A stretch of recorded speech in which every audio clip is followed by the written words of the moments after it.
Welcome back to the A.K.A podcast, A.K.A the podcast that really doesn't do much episodes anymore. But the World Cup final has just ended. I've got Astic Mishra back with me. Yeah, Astic. Oh, hello. How you guys doing? Well, So, of course, Astic and I, both being Barca fans, had a pretty conflicting final to have. I think for any Barcelona fan that, of course, supports Barcelona, lots of us due to Messi and, like, not only due to Messi, but a large part to him. We'll have that conflict. So actually, before we even get into diving into the tactical decisions, what we liked, what we didn't like, going into the game, Astic, what percent did you feel Argentinian and what percent did you feel Spanish? look, man. All of me wanted Messi to win, but it was so peaceful knowing that if he loses, it's the other lot that I love that are gonna win it. I feel So like you're of giving me course, a political answer at the end of the day. So yeah. what But percent were you walking in? Like, I listen, was, I think we I can was both. 100%, 100%. I was 100% root for Argentina. Like you should have Right, seen my face that first half when Argentina didn't get a shot on goal. I was like, man, right. what am I watching?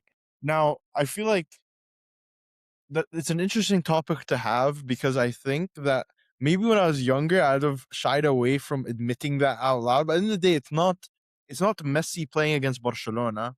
It's Messi playing against a Spain team. And yes, Spain team does have a lot of Barcelona players. But for you, what is kind of like your I mean, I don't think you can necessarily impact how your heart feels. Mm-hmm. Because you just end up if you feel 100% Argentina, then like what are you meant to do about it? But why do you Mm-hmm. think what's your rationale as to why that was, like, the way you went about it. I thought it was just poetic. Messi playing at the MetLife 10 years ago, he retired there, playing a final against a team that he could have played for his entire international career. And to like just stamp it at the end, be like, I wanted the stadium that I retired at against a team that I could have played with to have a potentially even more comfortable like international career. And also like it's his last World Cup. I look at all them boys and the Spanish team. This team is here to stay for at least the next two World Cup cycles, right? Pedri is going to be 26 in 2034. That is insane. Or 27. That's genuinely insane. Pedri is going to be 31. All these guys are going to be really young and they're actually going to be a lot better in the subsequent World Cup. So I thought, you know what? If this is a lesson for them to take with this defeat, that's fine. Because every player has to go through. And Messi went through a lot. Ronaldo went through one in 2004. And I feel like, Like you Mbappe did in all mhm, 19. and they took the Mbappe route, all of them guys. Kubarsi's 19, Lamin's 19. They won it, and they won it without breaking a sweat, really. Yeah, I mean, I think I feel the exact way, right? Like, end of the day, although some people would view it as and what I've heard from some people when I did tell them that I was feeling more Argentinian before going to the game, that I was gonna support them. I think the consistent thing with some people being like, "Oh, Messi fanboy," or whatever, but at the end of the day, if you're also the reason as, like, when I was growing up, why I supported Barcelona to begin, at the end of the day, I don't think you can replicate how you felt as a kid about a certain player. It's like, no matter Exactly. what, Yeah. Lamine Yamal, that brother, he's younger than me, man. Like Hmm. like, he is factually younger than me. I will not go you won't catch me, like, moving the way that I was thinking about Messi, the way I'd speak about Messi. Not at I don't feel intensely I gotta defend Lamine Yamal with my life, but I was willing to defend Messi with my life. all. Hmm.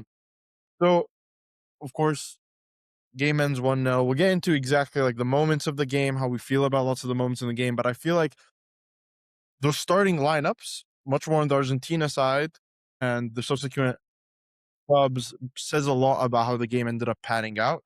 Don't get me Yeah. wrong, not a close game by any means. What I wanna start with is, of course, the Argentina lineup. Hmm. So, very different lineup than even against England, which even the lineup against England was a surprise in itself. Not saying it was a bad. How did you feel, and particularly about the inclusions of Montiel, Nico Gonzalez, the dropping of Paredes, you know what I Yeah. mean? All starting, not Simeone, which was also Yeah. different than Simeone's.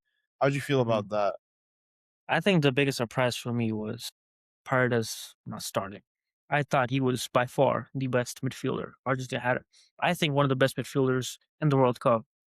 Though he was like just running that Argentinian midfield, and he was actually the most creative out of all the Argentinian midfielders.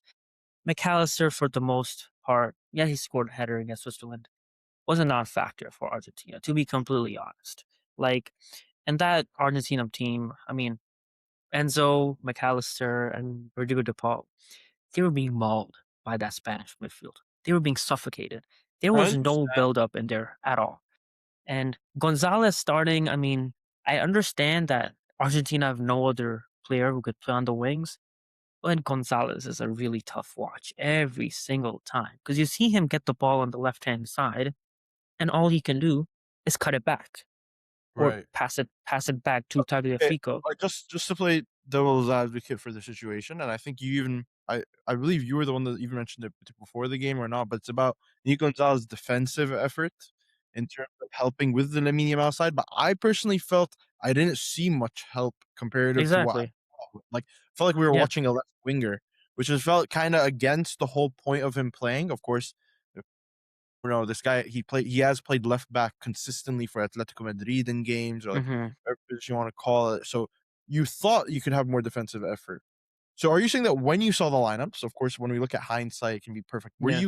Were you again? What were you most against out of all those decisions? Pirate Was is being dropped. That was the first. That was the main thing. I was like, DePaul didn't really have the best World Cup. I just feel like he was better off the bench against England when he brought in the intensity and energy. right, but I think that is the interesting part that you have to focus in on is the three players that got rewarded with starting were the three Mhm. players that were also subbed on against England, right? So Exactly. Montiel, Yeah.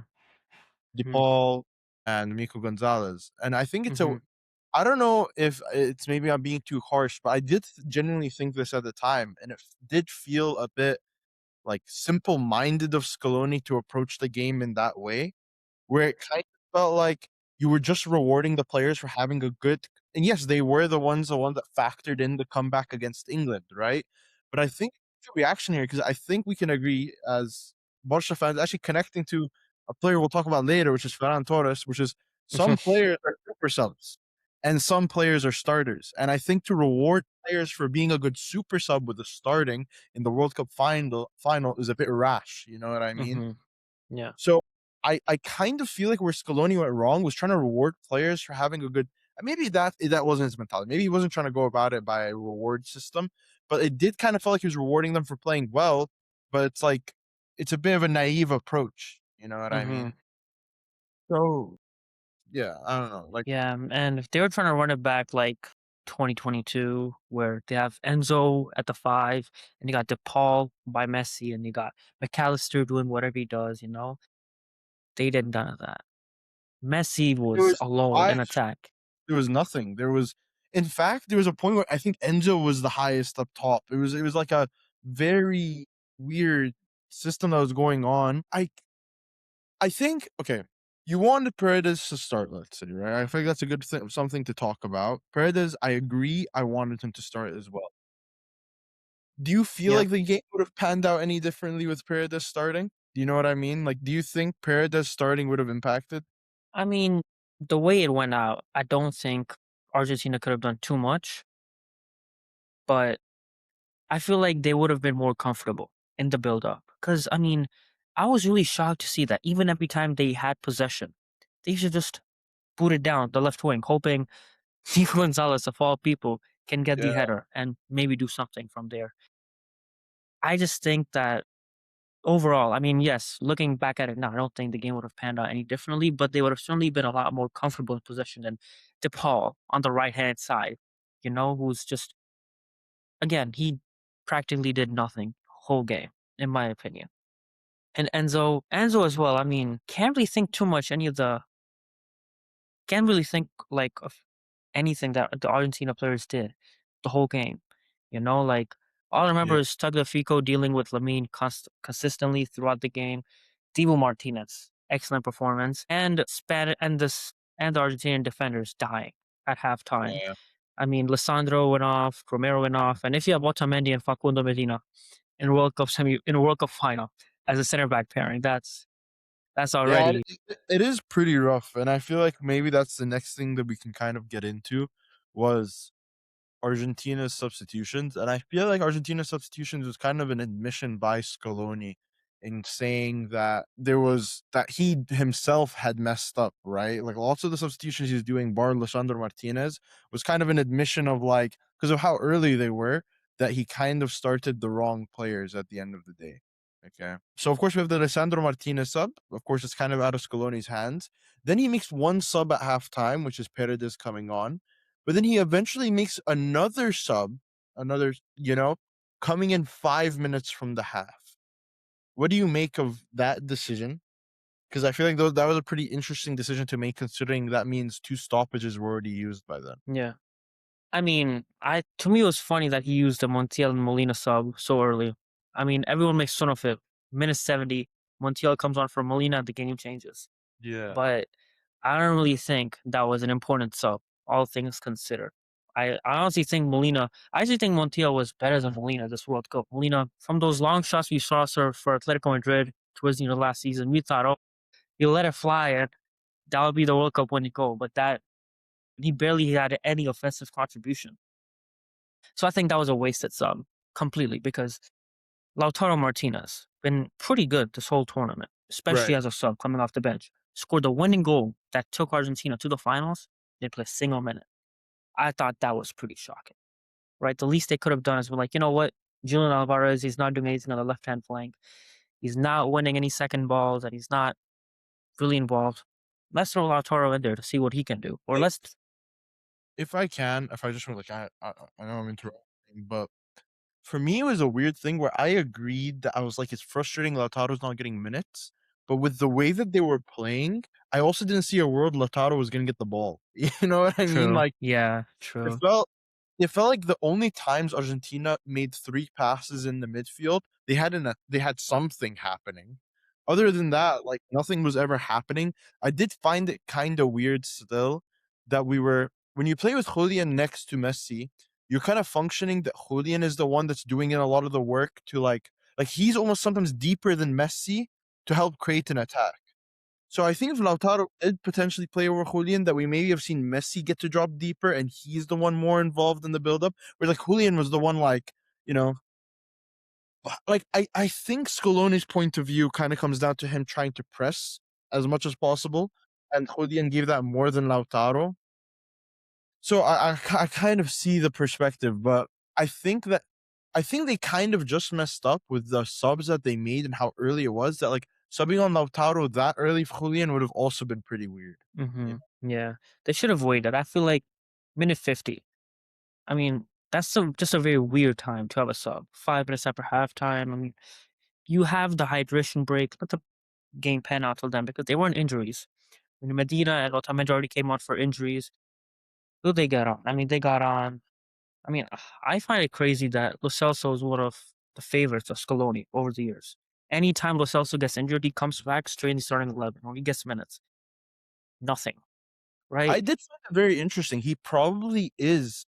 I mean, Paredes had a good World Cup, but he probably is. He's the most technical of the bunch. You know what I mean? hmm And he definitely could have given something. I think that was something I was also very confused about. I mean, in the same breath, it would be pretty weird for Lo Celso to get minutes this deep into the World Cup after only really hmm featuring the Jordan game, Yeah. like actually having contribution there. So I do wonder why he didn't get more contributions throughout the tournament. Like McAllister was honestly trying to play like he was like an aggressive midfielder, where it's just like that it's not what we wanted from him, right? Like Yeah. he was not showing any of his technical ability throughout the game. He was just Yeah. I mean, barging people. yeah. I mean, on a lighter note, you never judge a book by its cover, but you just look at McAllister in 2022 compared to this year. He's balding. It was Yeah. looking rough, right? You could just tell that dusty baller. It's done, Yeah, right? Like, it's not definitely not the same McAllister. I think uh-huh. I think that we He's not both even old. He's like 27, right? yeah. Like, what the hell happened? I think that we both agree that Scaloni had very interesting tactical decisions, but I think in general, Argentina just weren't up for it, you know? No, They and I just think weren't. throughout the World Cup, I'm sorry to interrupt, very pragmatic. I feel like what was the difference in 2022 is dropping Lautaro for Julian, dropping Paredes for Enzo. And I feel like it should have been similar with, maybe guys like Nico Paz getting minutes, maybe Giuliano Simeone getting more minutes earlier on. Or maybe, maybe someone like Otamendi not coming instead of Senesi, you know? Like, I feel like these are guys who are younger, who can, maybe their hunger can build on. Because honestly, I feel like a lot of these guys, I mean, it's not harsh to say that Argentina were Yeah. lucky to make it to the Yeah. final, I mean, right? I genuinely did choose Spain to win this World Cup. In my bracket, I had Hmm. the World Cup. In my DoorDash pick, there was one day I did, I picked Spain to win the World Cup. And for me, Yeah, there's a congrats. simple formula. Thank you. Uh-huh. For like $16. I think the formula out of it is but they've renewed the team in certain aspects, okay? And that's between from one World Cup to another World Cup. Hmm. Think Spain are different where like in the Euros to the World Cup, they're very much similar. But if you look from Hmm. World Cup to World Cup, very much a Different. different team, you Yeah. know what I mean? Yeah, And they Pablo Sarabia, right wing. exactly right, exactly right. So it's like definitely from World Cup to World Cup, they had the same core, but they renewed certain players, you know? And I mean, of course, some of this just comes down to like Lamine Yamal just wasn't there, you know, Ferran was Yeah. you know what I mean? Like And also I feel like one of speed. the things that they did that was really good. I'm sorry, you cut off. I don't know if you No, no, stopped no. talking or Yeah, not, keep going, but keep going. I think I think benching Pedri is a hallmark of that Spanish team because they did something that Argentina would never do, right? Imagine Enzo playing that bad. I don't think Scaloni would ever drop him. Right. Now Spain do have that luxury of, hey, you know what? If if one midfielder is not playing well, we'll get our two-time Champions League winners to replace him. Of course, Argentina don't have that, but just the boldness and sort of, the breath of fresh air that they wanted, they just Yeah, De La didn't Fuente have it. was literally his mentor, right? Hmm. I I think yeah, I feel like we agree on those aspects. I feel like we should get into the major moments of the game. Just quick thoughts, you Yeah. know? I feel like one of the more well, I'll get into where we think Argentina actually lost the game, but first of all, the disallowed goal for Spain, did you think it should have been disallowed? I mean, when I got disallowed first, I did not know what happened, right?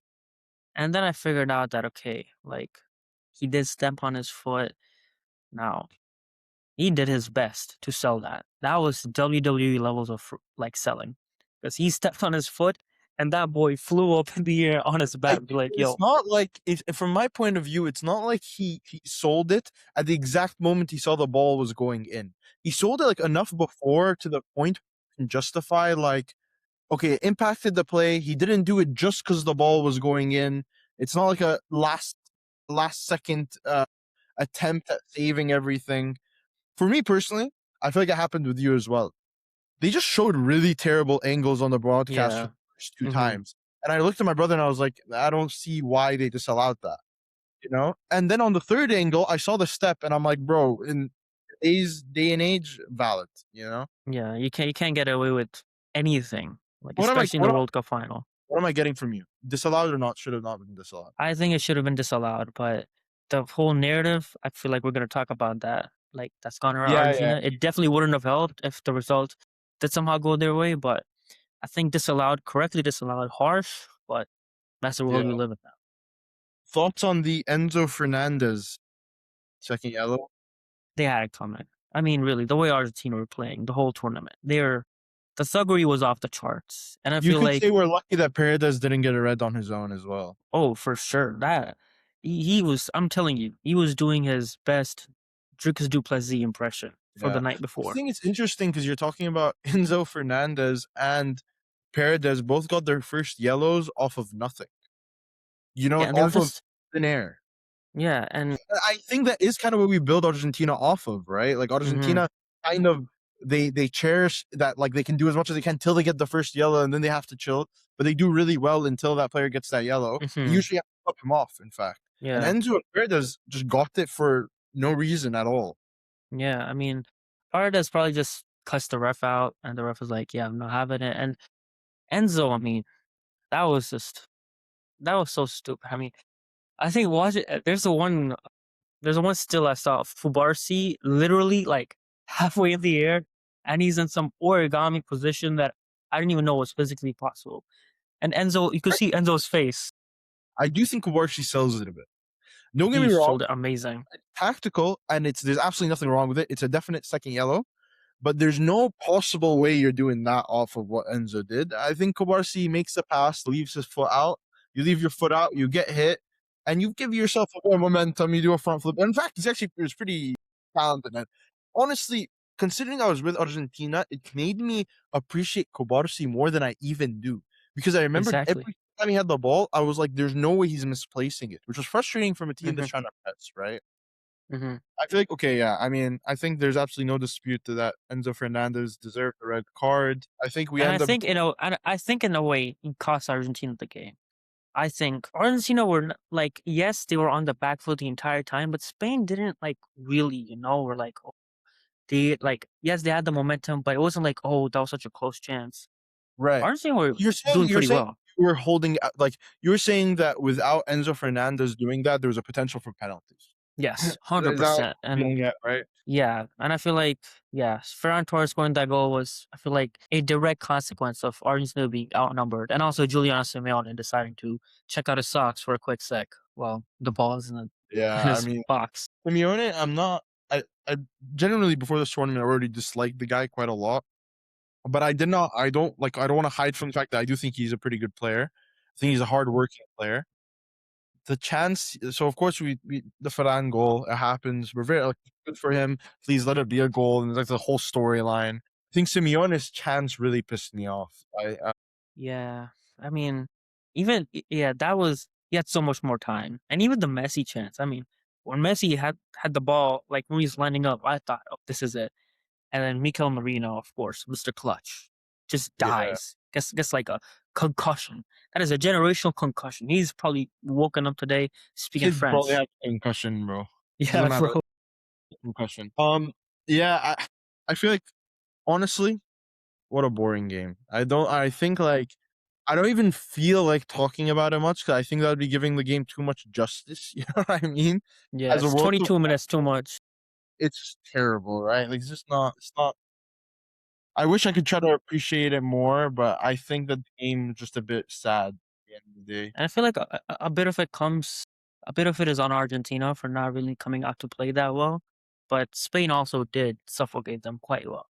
In an It's Spain's ideal world, tactic, right? It's just Spain's yeah. tactic. Like, it would require a team like France to have the balls to step out of their line and really attack Hmm. to bring it out of Spain an interesting game. So I And think have the that quality as well. They didn't have exactly. Argentina nowhere near the quality of France. I mean, it felt like every single time Emiliano kicked it for long, it was a Spanish player receiving it. It's just they were physically more dominant somehow against an Argentinian team that are extremely physical. They Hmm. were winning every 50-50. I mean, somehow, I mean, do we really need to say anything more than Argentina having 0 shots on target? Like, it's not deeper than that, is it? Like, it's just Yeah. end of the day, they got beaten on every facet of the game, Hmm. every single way. Hmm. It's pretty sad to Yeah. watch. Yeah, Yeah. I don't And this what happens when you rely on a 39-year-old guy who has to literally play right wing shifts to win a game after the 80th minute. I mean, we saw it against Egypt, we saw it against England, against and he Switzerland, again, he almost created chances worthy of causing a goal, you know what I mean? literally. But, I mean, that Kobarsi clearance as well at the end of the game where he, like, That was narrowly missed clutch. them. Yeah. Yeah, that was That was extreme. a I think that was there was actually a pretty good chance that it could have gone in the goal off of him. He did really well to just divert it for a corner. And Right. Yeah, yeah, I that feel that's that was the final. I feel like we can talk about overall the entire World Cup. I felt that this World Cup for me personally was just pretty tiring. I know it sounds kinda weird, like, I'm already missing it, don't get me wrong, I love mhm. football, I love the World Cup, but I just think that there was enough LARPers, you know what I mean? Oh, Like, there's yeah. people watching It's the game, too many people that I around me that were even at bro, at my workplace, at my family, my friends, mhm, everyone's just telling me how it's rigged and all this stuff, and it's mhm, just at the end of the day, like, how do you feel about the rigged allegations? Why do you think do you believe they're, like, Argentina's favored in any way? Now, of course, talking about rigged. If yeah, you do you think there's a reason for that? mhm. How do you feel about I all that? mean I think any time a top nation plays against a an underdog, they're gonna be favored. That always happens. We see it in La Liga, we see it in the Champions League, and we're gonna see in the World Cup. England had a lot of favoritism due to, in their game against Congo. France have favoritism in their games when they play against more opposition. And I feel like it's the same case when Argentina play against any opposition, that they do get some favoritism when they play against weaker opposition. In which this case, yes, Cabo Verde, Egypt, Switzerland, they're all relatively tiny teams compared to Argentina. The rigged allegations don't help because they've been coming from 2022. So it's 4 years in the building. And also, it's an easy way to get clicks on social media. I feel like generational PR job by Egypt to turn it from a battle job of losing a 2-0 lead in 10 minutes to it being a injustice to humanity that Argentina won the game. Right. And I feel like it Right. all really kicked off from the Cabo Verde game where there wasn't really any referee involvement at all. It's just the fact that Cabo Verde took Argentina to under 20 minutes. Was like they deserved to win. And then right after that, you have the Egypt game. It just built up, and then it was right actually after the Egypt game where it became really sort of jarring. And thankfully, Brie Lambolo actually dove in the worst possible manner to get that red card, or else it would have been even worse to be like, oh, And people Argentina need to won. remember it was his second yellow. There was already an instance of it earlier in the tournament. Somehow I still heard people arguing about that as well, which I found pretty It's pathetic. fascinating. Yeah, I mean, I honestly don't know if I've seen some of these games refed.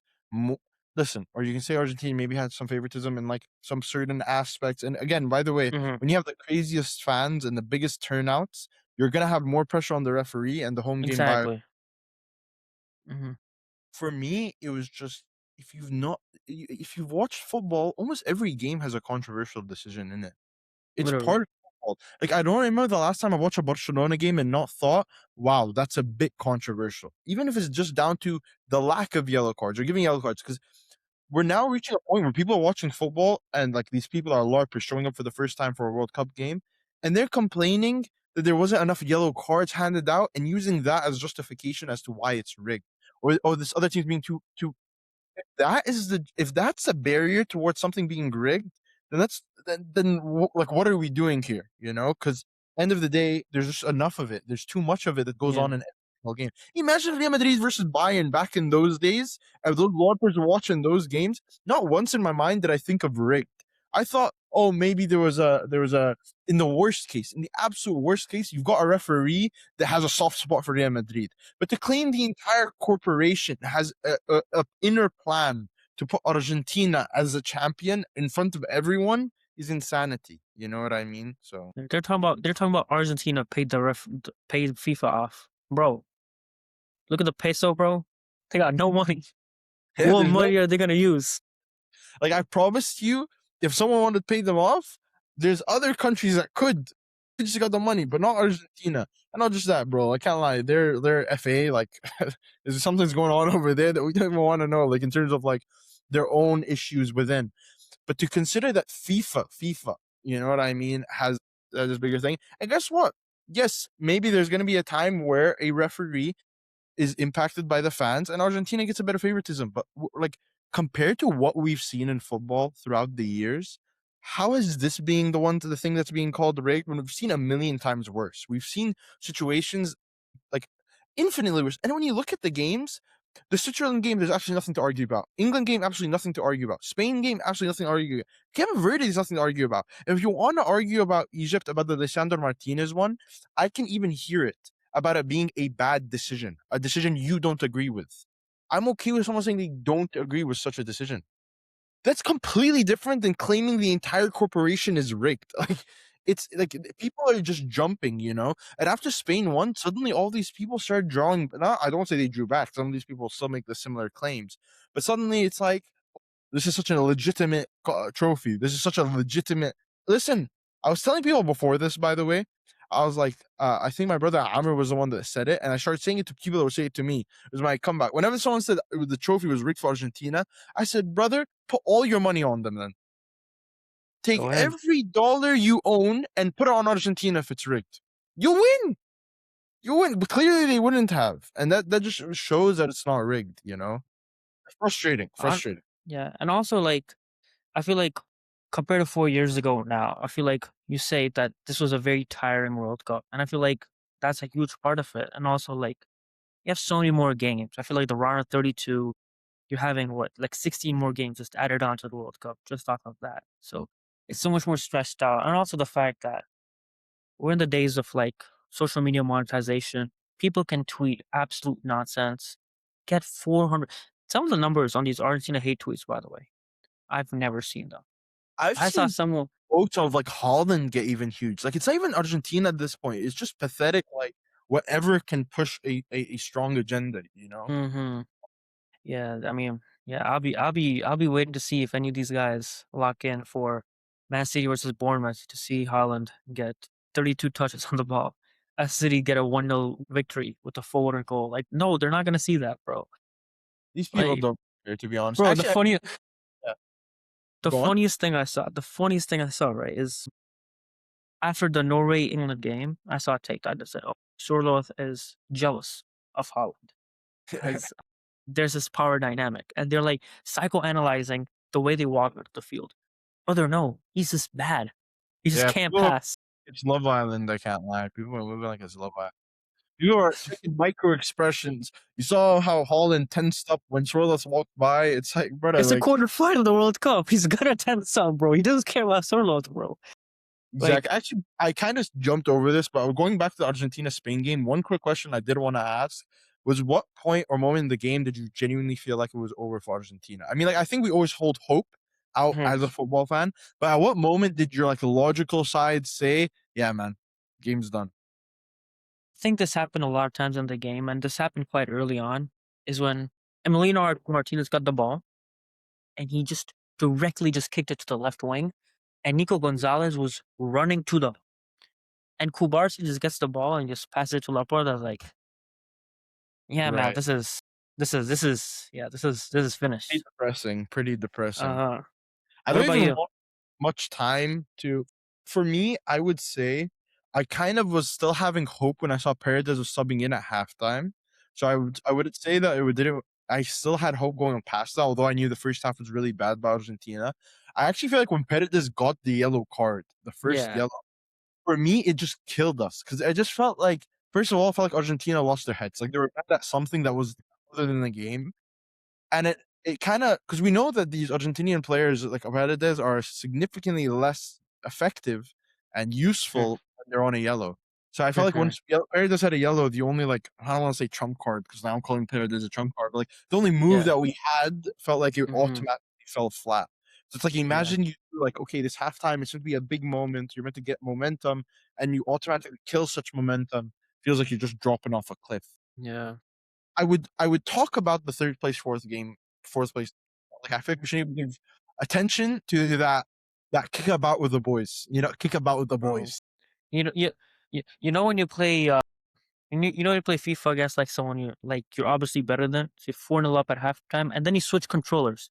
So now you play as the team who's losing 4-0. That's Yeah, basically what happened, right? I yeah, mean, a part of me wished that Olise could just learn how to finish and it'd be 4-4 just just to see what these guys do in extra time. But yeah. yeah, I feel like, yeah, there's not much attention to be given to it. I think what we wanted to do, and I know you mentioned this right before the pod. Let's do a team of the tournament. yes. I feel like that is the only thing that we can do. Where I think typically a team of the tournament, we can have a lot of variation. I have a small feeling that we're gonna have a lot of the similar players, unless you have gone very techie. But we'll see. We'll see. Okay. Okay. You wanna okay, who do you have in goal? I feel like this is not a goalkeeper's World Cup by any means. I feel like the only goalkeeper who really sort of, made it big was like Mozinho. And a part of me wants to choose him, but then I thought, okay, this guy got knocked out around at 32. Who do we go Right. with? And I'm thinking, all right, Unai Simon. And then I'm thinking, name one Unai Simon big save. And I'm like, yeah, all right. I mean, like, he was great against France. Great That's where sweeping I keeping. would agree with you in terms of it's not about the saves, but his timing of his runs was pretty incredible. Yeah. You remember that Messi chance to begin the game even. Yes. He comes Mm-hmm. out, and honestly, is there any harder job than timing a run against Kylian Mbappe? You know what I mean? Mm-hmm. And I don't Yeah. think there is. Somehow he was always there. But now you're getting me even more interested. Who's your keeper? Yeah. I mean, I was thinking, all right, and then we're looking at Emiliano Martinez, probably best player on the pitch, to be honest, for both teams. I feel like he was amazing, especially some of those saves in the second half were brutal. And then I was like, all right, it's either Vozinha or Unai Simon because Emi Martinez was pretty awful for the rest of the tournament. Mhm. And I just couldn't get myself to pick the Lark choice, man. It's just like, yeah, like Vozinha was amazing. Don't get me wrong. Yeah, That game against Argentina was right. amazing. And so was he against Spain. I like we're talking about a guy who, did pretty well against France, had nothing to do against Argentina, to be fair, but I'm gonna have to go with Unai Simon. Even though a big part of my heart does go to Vozinha, just seeing the other people like him or the people who are trying to be wannabe football fans or going for him, it unfortunately put me against him. So Unai Simon, as much as I dislike him, because I mean we're Barca fans, we wanted Juan Garcia to start, and if not Juan Garcia, I feel like objectively by skill set, Unai Simon is by far the worst keeper out of the three.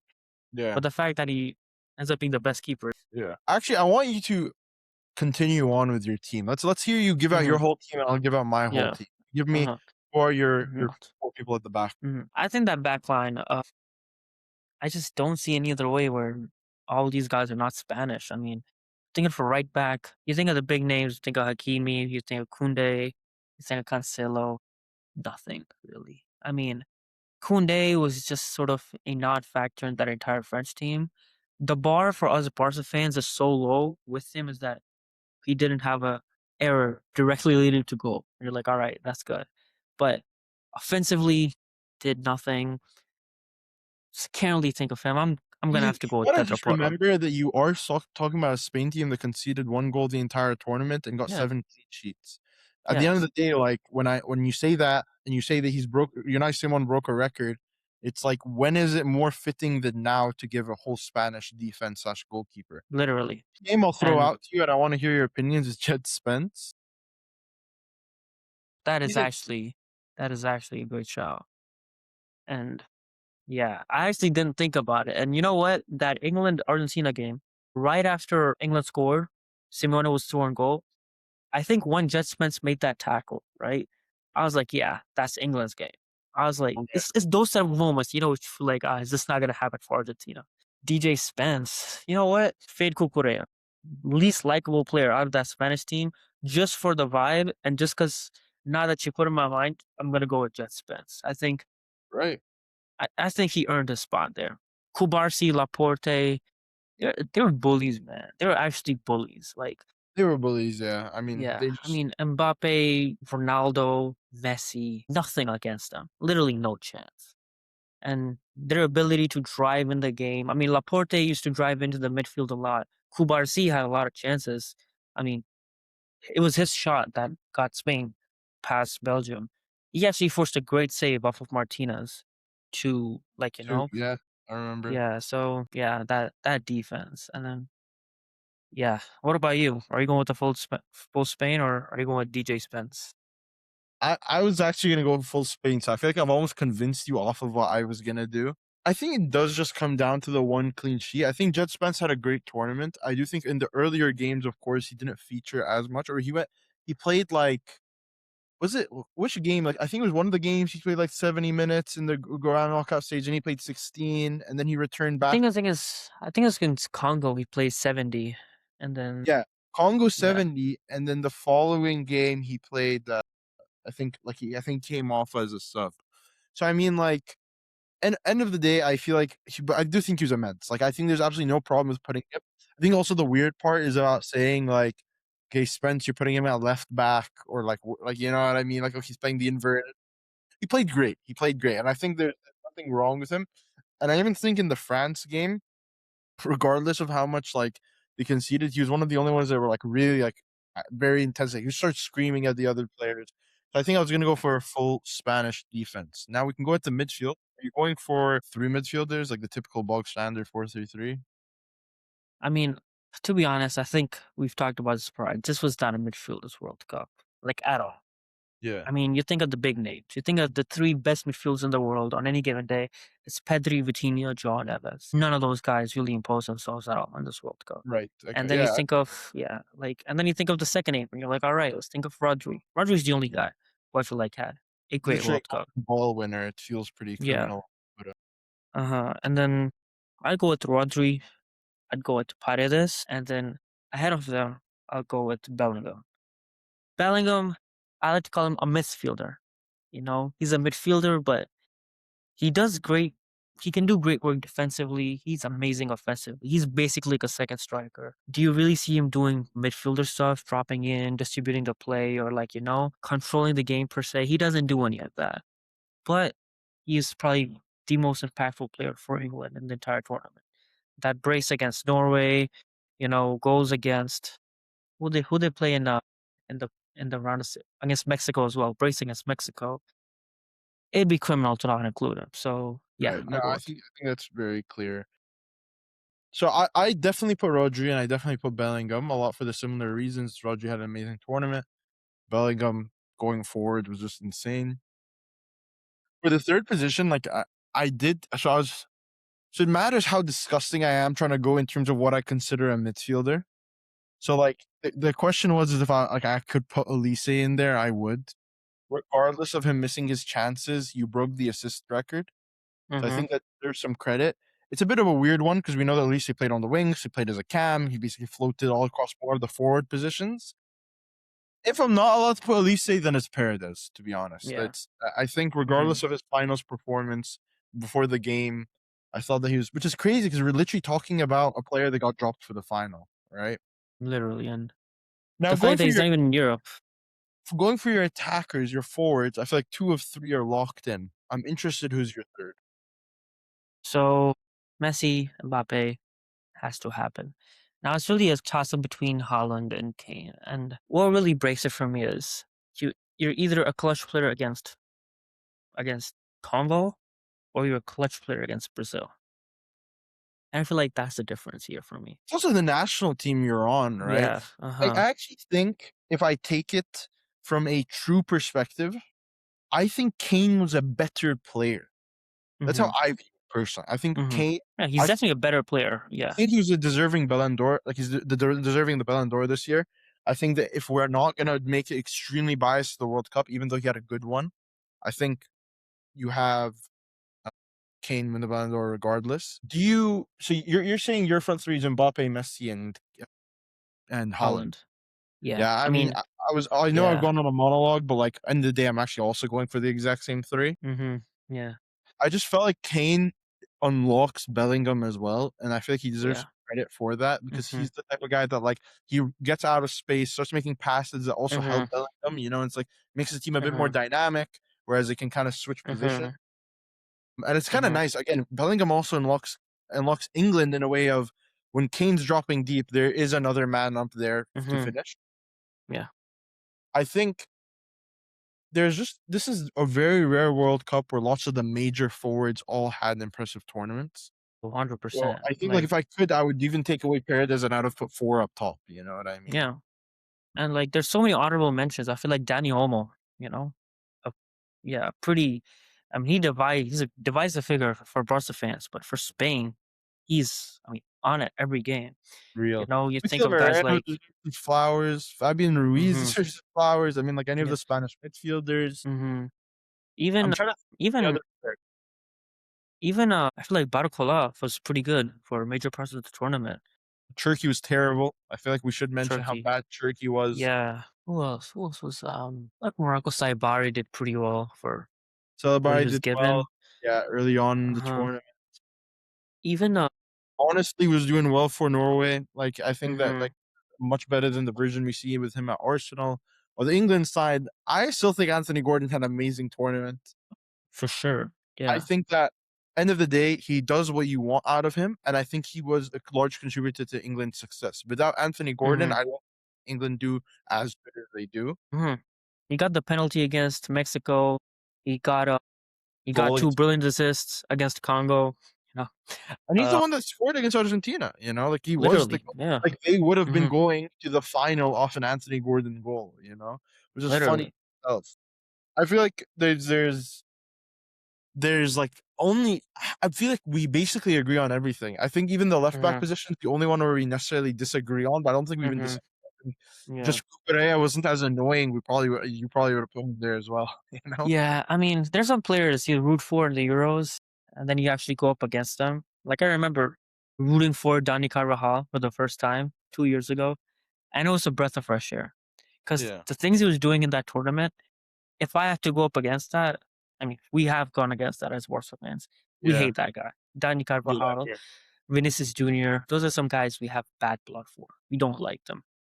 I agree. I Like, mean, listen. At the end of the day, I think also I kind of want to hone in a bit more on Pedro Porro. Pedro Porro, at the end of the day, he got a semifinals man of the match, which is crazy as a right back, which means like also like there's no way you could dispute him being in this.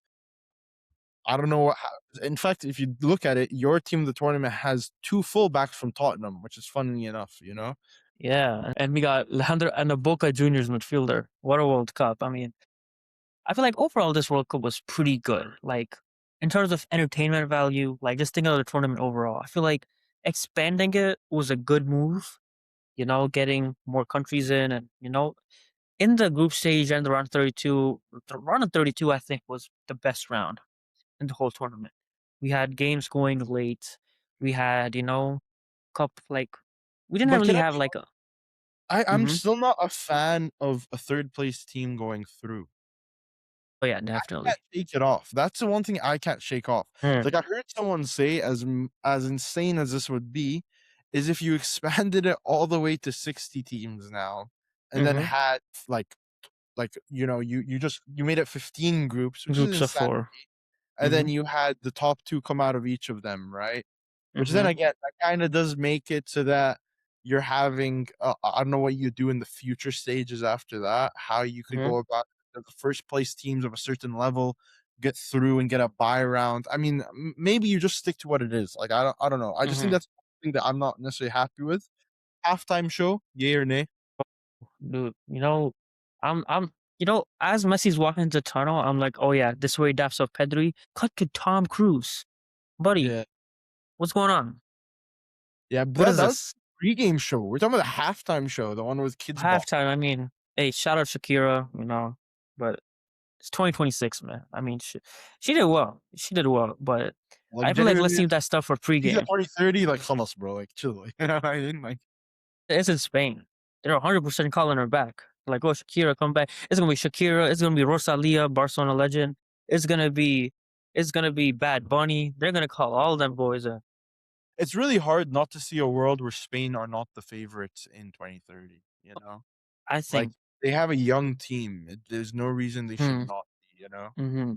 but Especially yeah, like World Cup final at home, most likely, unless they do it in Morocco. I heard some reports of it being in Morocco. I don't think that'll happen. highly doubt. I highly doubt they'll do it in the major nation. I feel, Mm-hmm.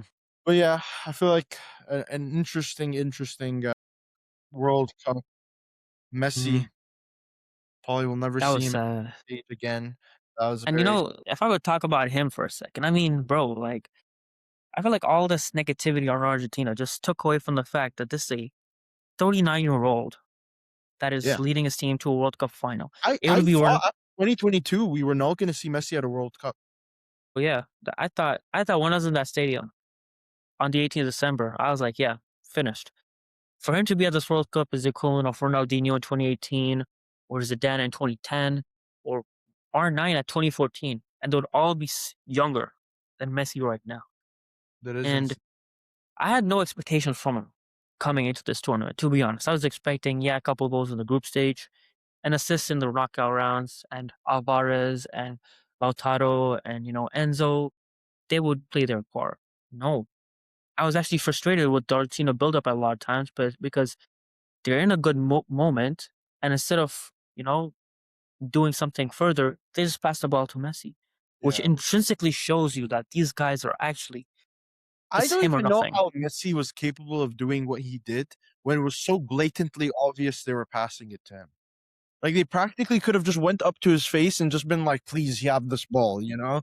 And there'd be like four players on him. I mean, this like it's just It's frustrating because I think Messi in a team with more competence would have done even better somehow, you know? 100%. I think crossing is one of Messi's worst attributes offensively. I don't think that's crazy to say. He's great at everything offensively. Crossing is one of the things which I'm like, all right, he's not the best at. And this World Cup, we saw the best of it.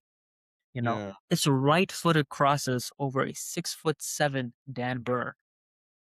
I still find it crazy, but Messi is the best passer of the ball of all time, the best finisher of all time, he's the best just dribbler of all time. It's goal scorer. It's just it's everything, eight everything. eight goals, 4 assists at the age of 39. Him not getting the golden ball, honestly, what a sham! What a sham! Hey, I gotta change mine back. I mean, I posted a story and I posted enough stories, for a 21-year-old. I feel like can't be posting Messi too much more. But We gotta but keep it low key. Gotta keep it low key. I've lost all of my nonchalantness from my stories of the last month. Started off with the Ronaldo story, and ever since then, it's addicting. You just want Oh to take yeah. the piss out of the players. I mean, it's also like a way to, I guess, to troll back to the people that have been trying to Mhm. troll for so long. Yeah, I don't honestly, I don't even think those people, most of these people even care about football to the point like I think some people are here just to rage bait. I think some people are just yeah. here because they're hurt that there's no Mhm, longer a comparison between Messi and Ronaldo. Honestly, if you think Ronaldo's better than Messi, I have zero respect for any of your footballing knowledge, and honestly, I might have zero respect for your ability to think in daily life. mhm. I think you can Yeah. have a favorite player. It does not mean you have to think they're the best player. My favorite player can be Tony Hibbert. I don't think I have to think Tony Hibbert is my best player of all time. You have to be a donut to think like that. I think Mhm, all of you are donuts. I think none of you guys have ball knowledge. You think Ronaldo's still better. I think you should go get checked in MRI. And it mhm. pisses me off because I genuinely think that the fact, I'm gonna go. I genuinely believe that if you are from those people that was making rigged claims, people that still think Ronaldo's better than Messi, all these, and you genuinely believe it in your heart, I believe you are part of the problem in this world. I believe that this 100%. talent 100%. scary to refuse to use evidence to justify your claims is the same thing that causes anything bad in this world. The lack of evidence to justify claims. You know what I Mhm. mean?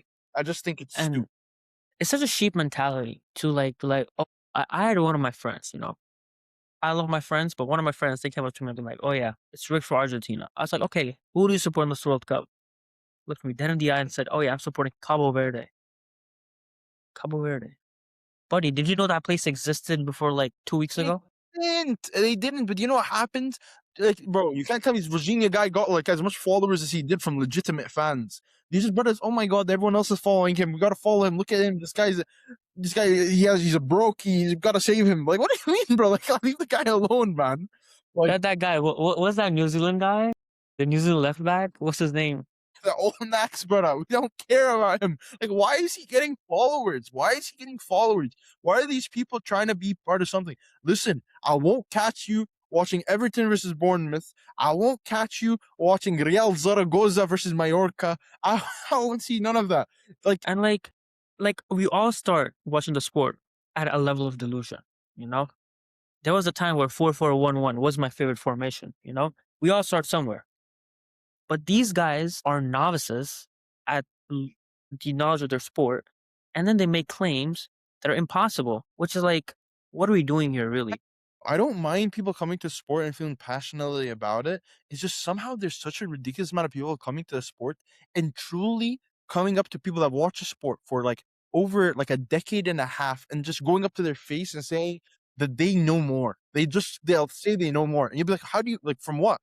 Slow motion, this photoshopped image that I have?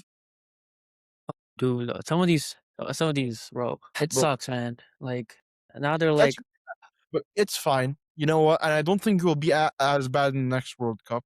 If we're gonna be honest, I think just yeah, generally that there's more people that are LARPing in this World Cup than we'll ever see. And I think also I don't know if this is a blessing. It's not a blessing. Of course, I'm depressed that Messi's not going to be playing football anymore. But the fact that Messi and Ronaldo will very likely not be playing at the next World Cup, we never know. But very likely chance he won't be playing the next World Cup also means significantly less LARPers and significantly less people that yeah, should rage bait and significantly less people that have not grown out of the age of 12. You know what I mean? yes. So, Maybe 16 years old back shout out then. Ayon, shout out Orish. Those two still think Ronaldo's better than Messi. They're sick in the head. Arsh is a Man City fan. Don't know why you glaze Ronaldo. You clearly don't care about City either. Come scrap me Mm. anytime. Hey, shout out Arish, but name one City player other than Holland who played around the world. Gold.